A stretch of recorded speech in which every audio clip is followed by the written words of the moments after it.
ದಾವಣಗೆರೆ ನಗರದ ಚೌಕಿಪೇಟೆಯ 26 ವರ್ಷದ ಯುವತಿಯೊಬ್ಬರು ಸಂಸಾರ ತೊರೆದು ಸನ್ಯಾಸತ್ವ ಸ್ವೀಕರಿಸಿದ್ದಾರೆ.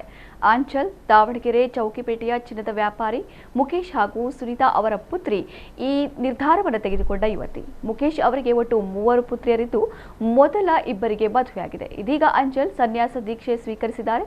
ಆಂಚಲ್ ಖಾಸಗಿ ಕಾಲೇಜಿನಲ್ಲಿ ಸಿವಿಲ್ ಇಂಜಿನಿಯರಿಂಗ್ ಓದ್ತಾ ಇದ್ರು. ಅಲ್ಲದೆ ಕಾಲೇಜಿನಲ್ಲಿ ಟಾಪರ್ ಕೂಡ ಆಗಿದ್ರು. ಇತ್ತೀಚೆಗೆ ಆಂಚಲ್ ಕುಮಾರಿ ಆಧ್ಯಾತ್ಮದ ಕಡೆ ವಾಲಿದ್ದರು.